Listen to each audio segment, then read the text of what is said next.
Ia badagoeneko bideoan ikusiko zenuten bezala, normalean edo egunerokotasunean askaltzeko edo hamaiketakorako hartzen ditugun produktu askok azukre kantitate pila bat dute, azukre koxkor pila bat ditugu haien konposizioan, bai? Olako produktu bat hartuta, 2-3 azukre koxkor ari gara hartzen agian momentu konkretu horretan, bai? Orduan, azukre kantitate hori oso altua da. Zer gertatzen da azukre kantitate horrekin? Arazo bat da, bai ala ez, gure osasunerako txarra alda horren beste azukre hartzea.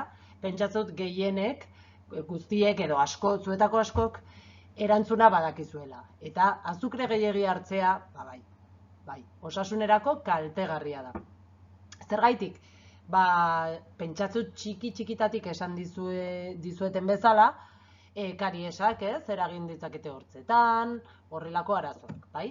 Baino, joan gaitezke ere ikustera beste arazo batzuk, kariesak larriak dira, ekidin behar dira, baino badaude beste osasun arazo batzuk oraindik larriagoak izango direnak, eta gure bizitzan zehar arazo asko emango dizkigutenak, bai?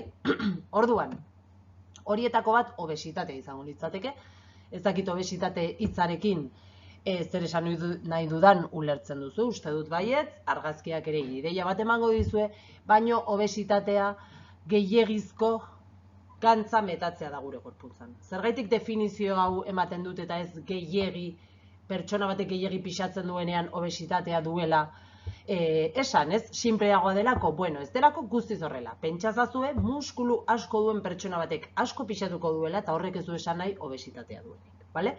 Baina zer gertatzen da, azukre gehiegi hartzen dugunean, gure elikadura zaintzen ez dugunean, eta bar, gure gorputzak behar duena baino gantz gehiago metatzen duela, loditu egiten gara, bai? Loditze horrek, beti pentsatzen dugu arazo estetiko bat suposatzen duela. Arazo estetiko batekin zer esan nahi dut? Klaro, eske nik ez dut nire burua potolo ikusi nahi, nik argal ikusi nahi dut nire burua. Hori ez da inporta zaigun arazoa. Neri berdin zait pertsona baten itxura desberdina izatearena, potoloagoa zaren, argalagoa zaren edo zertzaren. Hori niretzat ez da inungo arazorik. Zein da arazoa? Obesitatearekin batera, gehiegizko pixua dugunean edo gehiegizko gantza, hobe esan da, beste arazo batzuk eduki ditzakegula eta osasun arazo pila bat datozela obesitate horrekin lotuta. Asko dira, ez ditut guztiak azalduko, ez zaituzte dalako aspertu nahi, baina bai bi aipatuko dizkizue dela. Ez dakit diabetesa gaixotasuna ezagutzen duzuen, baina obesitatea duten pertsona askok azkenean diabetesa pairatzen dute. Zein da diabetes gaixotasunaren arazorik garrantzitsuena? Ez dela sendagarria, bai? Orduan, dieta desegoki bat badaramagu. Dieta desegoki horrekin asko loditu egiten bagara. Urte askotan zehar lodi baldin bagaude, ez? Obesitate hori pairatzen ari bagara, zer gertatuko da azkenean diabetesa garatuko dugula. Eta behin diabetesa garatu dugula sentitzen dut baino ez dago atzera bueltarik, bai? Diabetikoak izango gara gure bizitza osorako, eta benetan esate dizuet diabetesa izatea ez dela bat ere divertigarria. Bai, baten batek pairatzen badu badaki zertaz ari naizen, bai? Diabetesa dugunean, gure odolean dugun azukre kantitatea ezin dugu ondo kontrolatu. Eta horrek zer eragiten du? Beti gure odoleko azukre kantitatea neurtzen ibili behar garela, horako ziztada txiki bat eman behatzen argazkian agertzen den bezala, eta azukre kantitatea neurtzen ibili behar gara, jaten duguna kontrolatu behar dugu denbora guztian, kasu batzuetan azukre maila horiek erregulatzeko ziztadaren bidez intsulina injektatu behar dugu, gure gorputzean, min apur bat egiten duen hasieran, orduan, ez da bat ere gaixotasun divertigarria eta horregaitik ekidin behar dugu obesitatea, ekidin behar dugu diabetesa.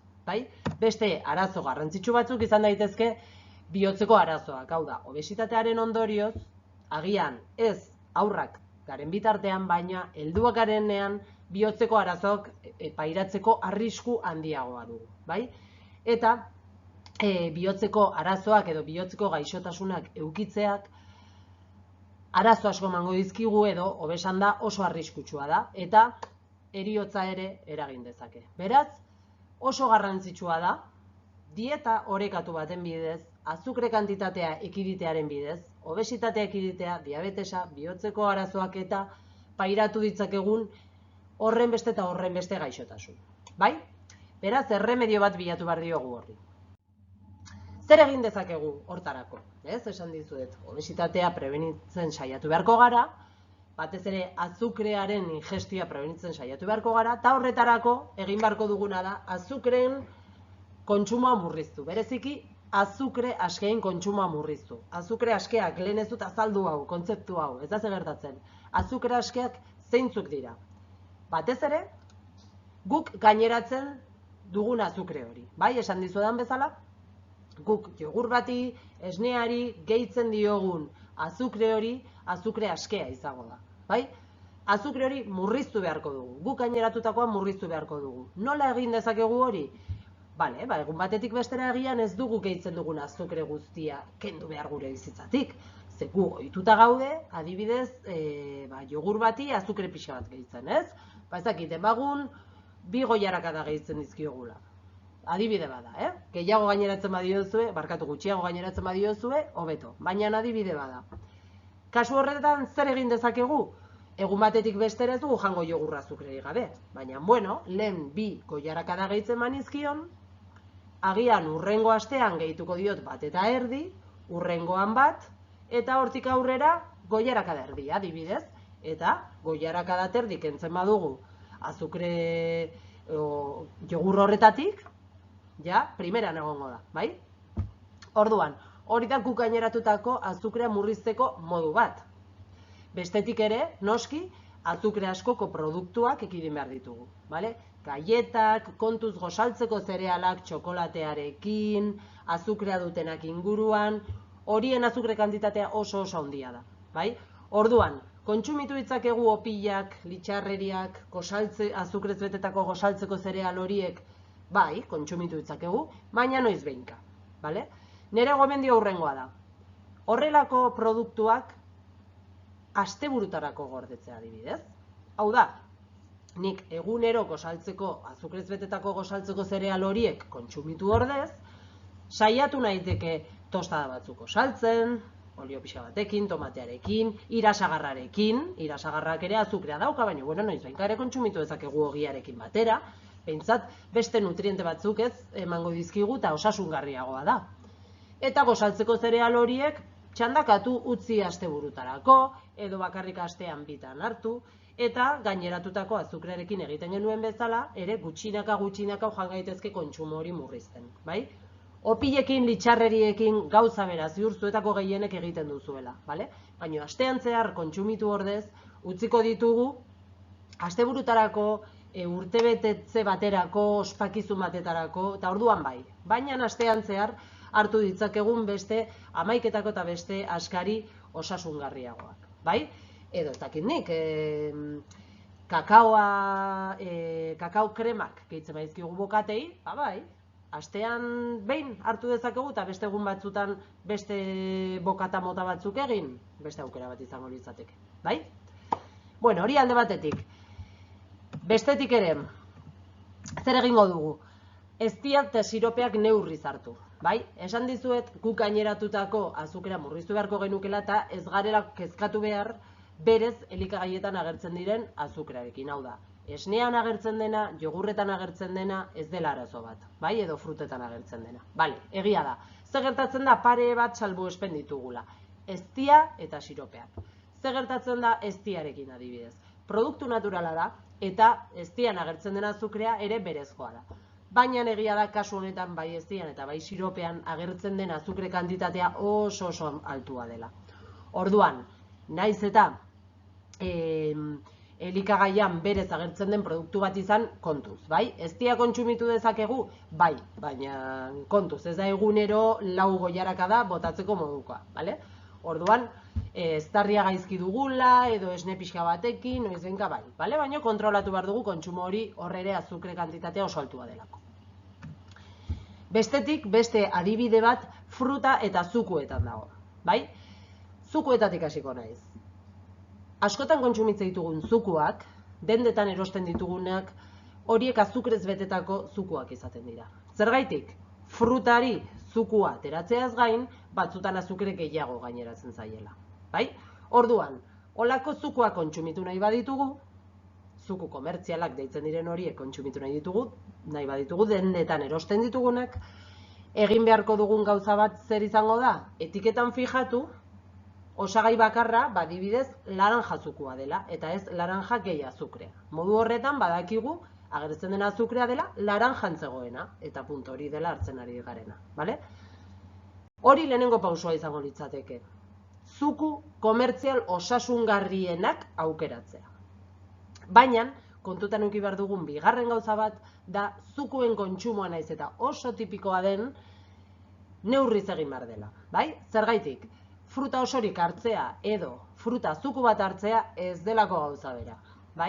Nik laranja bat hartzen badut edo laranja zuku bat hartzen badut ez da gauza bera. Zergaitik, azukrea zukuan beste modu batetan dagoelako eta gure osasunerako ez delako horren osasungarria. Hobe da laranja osorik hartzen badu.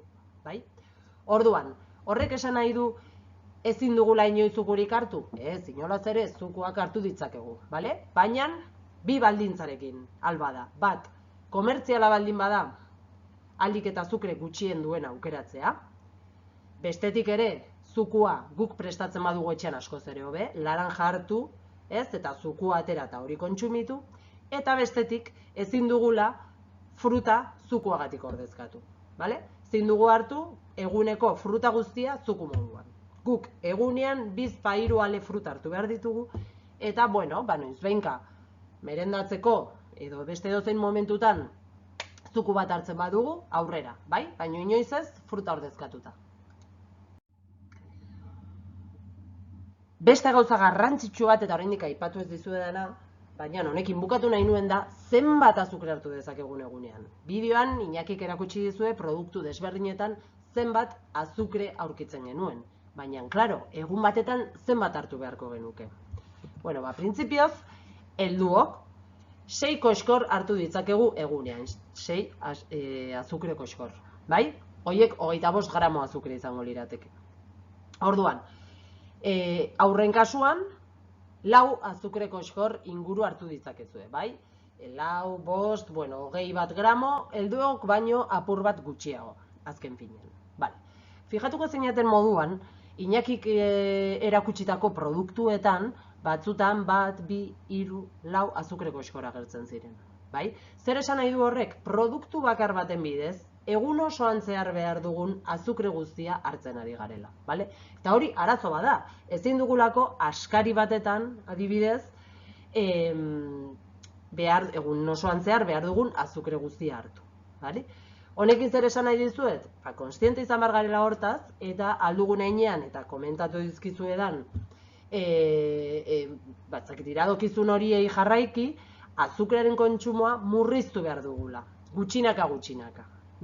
Zergaitik, gaur egun, badakigulako gure gizartean, behar dugun azukrearen bikoitza baino gehiago hartu ohi dugula.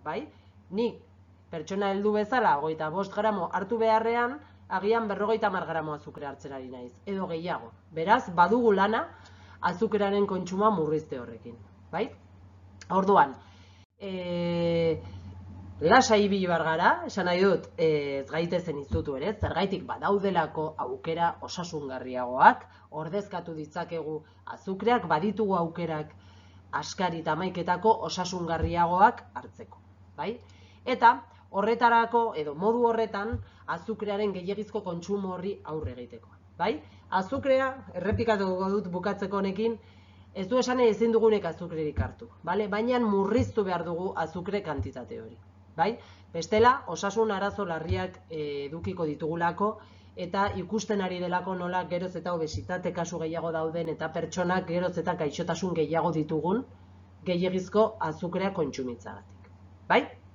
Orduan, horretarako, ikustu duen bezala, hemen bukaeran askari osasungarri batzuk proposatzen dizkizuegu. Hauek zientziasteko web orritik deskargatu ditzakezue eta etxean probatu. Errezetak ipini ditzakezue, zuen etxeko hozkailuan edo edozein lokutan gorde, eta noizbehinka asteburutan arratsalde batetan neuriari badu eta ez duzue kalera atera nahi, edo handiegia egiten badu, holako errezetak probatu ditzakezue. Oso erresak dira eta aukera osasungarriagoa izango da askari moduan hartzeko, bai? Orduan, hemen adibidez proposatzen dizuegun lehenengoa fruta smoothie bat izango litzateke, baino etxean egindakoa, bai? Orduan, 150 gramo fruta heldu hartu ditzakegu, bueno, frutale bat nahi duzuenak, kantitateak nahi dituzuenak erabili, baino banana, madaria, sagarra, melokotoia, arana, nahi duzuenaren smoothie egin dezakezue, fruta batena, frutak nahastu, horrela aukera desberdin pila bat dituzue, bai? Orduan, nahi duzuen fruta hartu, 150 gramo, etxean balantza edo baskula bat baldin baduzue pixatu dezakezue, baina gutxi gora bera. Bai, 150, 200, pixkat jogurrarekin proportzioa mantentzeagatik da, baina gutxi gora bera, bale? Platano txiki ertain batek euki dezakena izango litzateke. Baina, fruta hartu, jogur naturala hartu ere bai, azukrerik gabekoa, alba da, bai?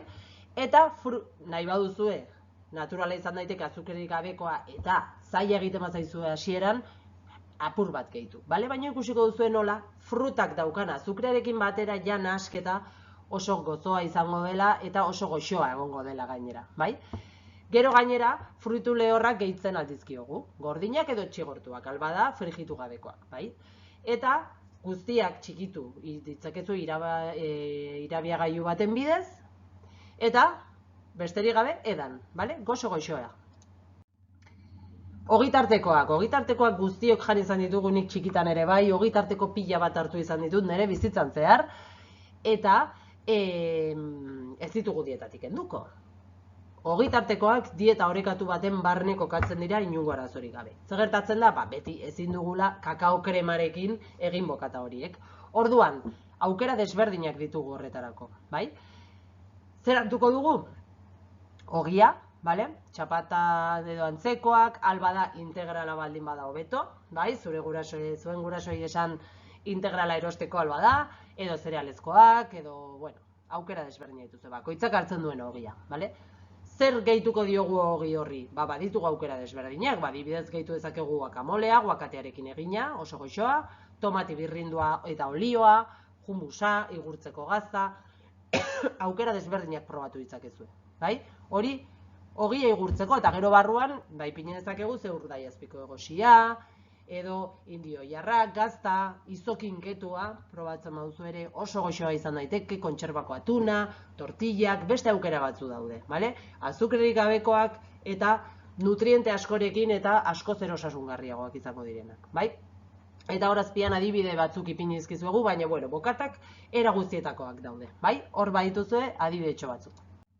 Bestetik ere, asko erabili daitekena eta smoothiearen antzekoa izango litzatekena, da jogurra hartu, fruta eta fruitu lehorrekin. Modu horretan guk azukrea gehitu ordez, frutek ematen dion gozotasuna erabiliko dugu, bai, jogurrari gehitzeko, eta fruitu lehorrak ere gehitu ditzakegu, bai? Hor badituzue adibide batzuk, desberdinak probatzeko bakoitzak nahiago duen frutarekin, nahiago dituen fruitu lehorrekin probatzeko, ados? Egin itzazuen nahi beste froga. Kuia bizkotxoak egin ditzakezu ere, bai? 200 gramo kuia, bueno, hau ja bizkotxo bat seguruen baten bat egin duzuela, baina, azken finean, normalean errezetak eskatzen duen azukre kantitate hori murriztu egiten badugu, asko zero hobeto, bai? Hemen baduzue kuia bizkotxoaren errezeta bat, baina noski nahi dituzuenak erabili ditzakezue probatu ahal izateko, bai? Azenarioarekin, beste hainbat osagaiekin. Orduan, etxeko lanak ipini dugu, deitu dugu, baina, bueno, ez da benetako etxeko lan bat. Bai, baina guk gomendatzen dizueguna tailer honekin bukatzeko, eta gustatu bat zaizu eta apur bat ikasi nahi baduzu, honen inguruan guk urrengo etxeko lanak proposatzen dizkizuegu. Bai? Lehenik eta behin web orrian, zientziasteko web orrian dituzuen askarirako errezetak jeitsi ditzakezue, deskargatu. Bai? Ordenagailuan gorde edo eskatu zuen gurasoi inprimatzeko. Bai? Etxeko hozkailuan eskegi ditzakezue inprimatze dituzuen errezeta horiek, eta gurasoen laguntzarekin edo nahi duzuen pertsonaren laguntzarekin askari horiek etxean probatzen hasi. Bai? Asteburu batetan bat, bestean beste bat, arratsaldetan, esan dizuedan bezala, eguraldi txarra datorrenean, orain neguan hasten ari garela, orduan, guzti horiek probatu itzazu, bai? Eta gero, askari osasungarriaz gozatu. Guk aukera batzuk eman dizkizuegu, baino askoz ere aukera gehiago daude. Nik animatzen zaituztet behintzat frogak egitera, eta dituzuen aukera desberdinen artean gehien gustatzen zaizuena, zuen dietaren parte egitera, bai? Ez duzue guztia ordezkatu behar, normalean hartzen duzuena, noizbehin jarraitu dezakezue hartzen, baina probatu itzazue elikagai berriak edo bokata berriak edo aukera berriak zuen askari eta hamaiketakoetarako. Eta bukatzeko lehenengo atalean esan dizuedan bezala, ikasitakoa praktikan jartzeko jokutxo bat ipini dizuet hemen, bale? 5 galderatxo dira, oso errez, nik uste errez egingo dituzuela, baina hemen duzue, bale? Kahoot moduko galdera batzuk egin beharko dituzue, horretarako ordenagailua edo mugikorra beharko duzue, urrengo estekan sartu, eta Kahootaren web orri horretan urrengo pauso hauek jarraitu, bai? Jugar, empezar un juego para un solo jugador con jugadores virtuales, eta praktika sakatu, bai? Hor, zuen izena eskatuko du, eta hasteko botoiari eman beharko diozu, bai? Eta azkenik, agertzen ari zaizkizuen galderei, 30 segundo dituzue galdera bakoitzari erantzuteko, galdera horiei erantzungo diezue, bale? Ziur nago, Diego Mazarete guztiak asmatuko dituzuela. Eta honen bestez, tailer honen bukaerara iritsi gara. Besterik gabe eskerrak eman nahi dizkizuet tailer hontan parte hartu izanagatik. Espero dut behintzat apur bat hausnartu duzuela azukrearen gehiegizko kontsumoaren inguruan, gure elikadura zaintzearen beharraz jabetu zaretela, eta albada aldaketa txiki batzuk egingo dituzuela zuen elikaduran, zuen gorputza eta zuen osasuna zaindu ahal izateko.